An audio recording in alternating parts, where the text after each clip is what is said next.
ഇന്ന് രാവിലെ തന്നെ നമ്മളുള്ളത് പാനൂർ മുസ്തഫാഖാൻ്റെ വീട്ടിലാണ്. ഇവിടെ നമ്മൾ 5 കിലോ വാട്ടിൻ്റെ ഒരു അടിപൊളി സോളാർ പാനൽ ചെയ്തിട്ടുണ്ട്. അദാനി കമ്പനിയുടെ ടോപ്കോൺ പാനൽ, UTLൻ്റെ ഇൻവെർട്ടർ, ദിവസവും 20 മുതൽ 25 യൂണിറ്റ് വരെ കറണ്ട് പ്രൊഡക്ഷൻ ചെയ്ത് KSEBക്ക് കൈമാറുന്നു. 78,000 രൂപയുടെ സബ്സിഡി വർക്കിനാണ് ഇവിടെ നമ്മൾ എടുത്തിട്ടുള്ളത്. ഒരു 10,000 രൂപ വരെയുള്ള കറണ്ട് ബില്ല് ഓരോ മാസവും മാനേജ് ചെയ്യുന്ന ഒരു അതിമനോഹരമായ സോളാർ പ്ലാന്റാണ് നമ്മളിവിടെ വെച്ചിട്ടുള്ളത് കേട്ടോ.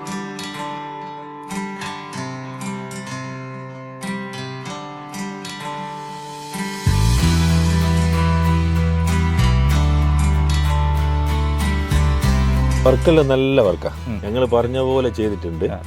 പിന്നെ എൻ്റെ വീടിൻ്റെ ഫ്രണ്ട് ചെയ്ത് കണ്ടിട്ട് പറഞ്ഞ് നല്ല വർക്ക്, നിങ്ങൾ കുഴപ്പമൊന്നുമില്ല, നമ്മൾ പറഞ്ഞ പോലെ നിങ്ങൾ ചെയ്തിട്ടുണ്ട്. ഓക്കെ.